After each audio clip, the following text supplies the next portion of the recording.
करते हैं आपका जो रिवाइज सिलेबस आया है सीबीएसई की तरफ से उसको। ये बच्चों ने डिमांड किया था कि मैम बनाइए, लेकिन एक्चुअली में मुझे ये 10th क्लास का मिल नहीं पा रहा था।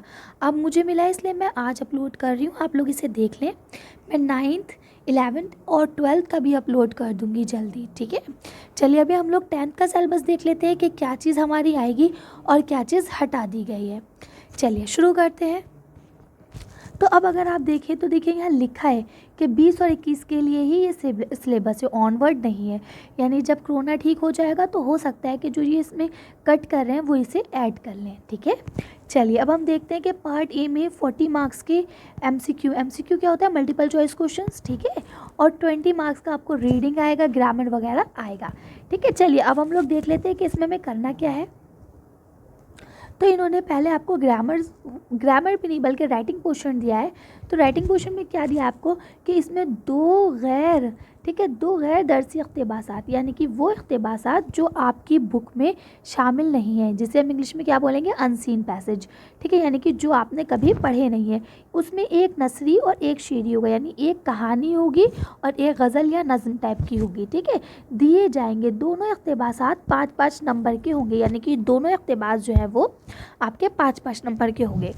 नसरी इक़्तिबास में 100 से 150 लफ्ज़ पर मुश्तमिल होगा, यानी कि जो नसर में इक़्तिबास आपको दिया होगा वो 100 से 150 लफ्ज़ पर मुश्तमिल होगा, यानी उस पर ही होगा, ठीक है। और शेरी इक़्तिबास में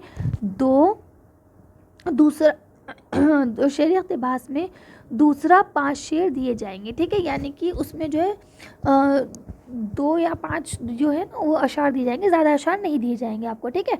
हर इक़्तिबास में, ठीक है, यानी हर इक़्तिबास में जो है इबारत फ़हमी और शेरी से मुताल्लिक़ हर तरह के सवाल जवाब किए जाएंगे, ठीक है। तो इस तरह से ये आपको बता दिया गया है, जैसा आपका पहले आता था ये वही चीज़ है, इसमें कोई भी ख़ास बात नहीं है। नेक्स्ट आपका जो है वो है कि 2 दरसी इक़्तिबास दिए जाएंगे, यानी कि जो आपके बुक में आपने पढ़े हैं वो दिए जाएंगे, जिसमें एक नसरी होगा एक शेरी होगा, ठीक है। जब दिए जाएंगे तो ये दोनों इक़्तिबास भी 5-5 नंबर के ही होंगे, यानी कि टोटल मिला के ये आपका इतना सा जो है ये 20 नंबर का हो गया, ठीक है। अब ये भी सेम वैसे ही होंगे, मुश्तमिल होंगे, लेकिन इसमें जो एक चीज़ हो जाएगी उसमें ये हो जाएगा आपसे कि आपको जब इसका दिया जाता है ना बुक का, तो उसमें आपसे राइटर वगैरह के नाम भी पूछ लिए जाते हैं।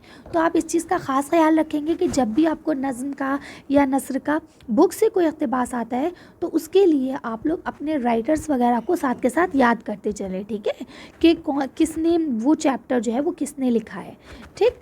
चलिए आगे देखते हैं। अब ये आपको कवायद का काम है, कवायद यानी कि ग्रामर है ना। तो अब आपका ग्रामर का काम जो है इसमें आपको फ़ेल माजी है ना, फ़ेल माजी, फ़ेल हाल, फ़ेल मुस्तक़बिल, ये फ़ेल की जो अक़साम है वो सारे आपको पढ़ना है ना। इसम के अक़साम है, मारफा, नकरा, ये सब पढ़ना है। तो चलिए ये तो हम लोग देख लेंगे, इस पर मैं अलग अलग वीडियो डाल दूँगी कि क्या क्या पढ़ना है और इसे कैसे करते हैं, ठीक है। ये देखिए यहाँ पे अब अगर आप लोग देखें तो यहाँ पे मुतज़ाद भी हैं, है ना, मुतरादिफ भी हैं और वाहिद जमा भी हैं, साबिक़ है कि मुज़क्कर मुअन्नस वगैरह वगैरह सारी चीज़ें आपको दी गई हैं, मुहावरे, जुमले, कहावतें, ये सब चीज़ें आपको दी गई हैं, ठीक है। तो हम लोग क्या करेंगे, इसके ऊपर अलग अलग वीडियो डाल देंगे, आप लोग वहाँ से देख लेंगे, ठीक। चलिए जो सबसे अहम बात है वो ये है कि हमारे सिलेबस में से कौन कौन से चैप्टर्स को हटा दिया गया है ना। चलिए उस पर भी बात करेंगे, पहले ये देख लेते हैं।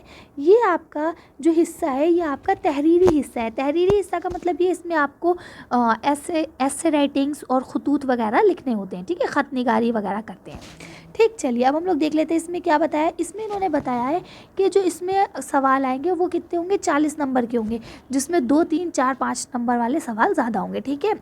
तो चलिए अब हम लोग देख लेते हैं इसमें क्या है।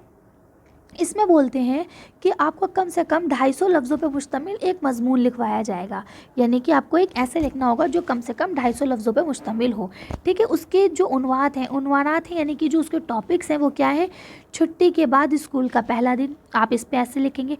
ये सारी वीडियोस मैं डालूंगी इंशाल्लाह, लेकिन फ़िलहाल आप लोग सिलेबस को देख लें। अगर आपके पास कोई सहूलियत है, किताबें वगैरह है, तो आप उससे पढ़ना शुरू कर दें, ठीक है। अगर कोई कन्फ्यूज़न होती है तो आप लोग मुझे कमेंट करके पूछ सकते हैं, मैं आपका जवाब ज़रूर दूँगी। चलिए अगला देखते हैं, कौमी त्यौहार। कौमी त्यौहार क्या होता है, जो आपका राष्ट्रीय फेस्टिवल होता है, जैसे कि 15 अगस्त है ना, ये कौमी त्यौहार है, ठीक है। तारीख़ी मकामात, ठीक है, तारीख़ी मकामात की सैर, यानी कि अब आपको यहाँ पे क्या करना है, तारीख़ी मकामात की सैर, जिसमें आपको कोई भी इमारत, तारीख़ी इमारत जैसे लाल किला, कुतुब मीनार, ताजमहल, कहीं पे आप गए हैं वहाँ पे आपने क्या क्या चीज़ें देखी, उसके ऊपर एक मजमून लिखना है। अगला क्या है, स्कूल का सालाना जलसा, यानी कि जो आपका एनुअल फंक्शन होता है उसके ऊपर आपको एक मजमून लिखना है कि आपको कैसा लगा, क्या मज़ा आया वहाँ, ठीक है ना। उसके बाद क्या लिखा है, पसंदीदा शख्सियत, यानी कि वो शख्स जो आपको पसंद है। अब पसंदीदा शख्सियत में कोई लीडर भी हो सकता है, आपके टीचर्स भी हो सकते हैं, आपके माँ बाप भी हो सकते हैं, पसंदीदा शख्सियत कोई भी हो सकती है। वैसे देखिए, जब ये शख्सियत की बात आती है ना, तो इसका मतलब ये होता है कि यहाँ पे आप कोई फेमस पर्सन की ही बात करें, है ना। वैसे अगर अपने पेरेंट्स पे या अपने उस्ताद पे लिखेंगे तो कोई गलत नहीं कहेगा उसे, क्योंकि शख्सियत, लेकिन यहाँ पे जब एक पर्टिकुलर वर्ड आता है ना शख्सियत की उसमें, तो इसका मतलब ये हो जाता है कि आप किसी फेमस इंसान के ऊपर ही लिखें।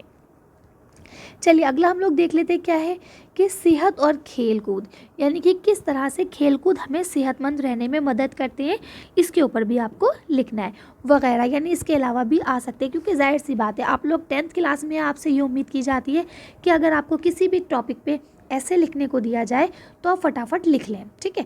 इसका क्या पैटर्न है, किस तरह से हम लोग इसे लिखते हैं, ये मैं आपको अगली वीडियो में बताऊंगी कि कोई भी अगर आपसे मजमून लिखने को कहा जाए तो आप उसको कैसे लिख सकते हैं आसानी के साथ, ठीक है। उसकी जो ट्रिक्स हैं वो आपको मैं ज़रूर सिखाऊंगी। चलिए अगला देख लेते हैं, अगले टॉपिक में हमें क्या करना है।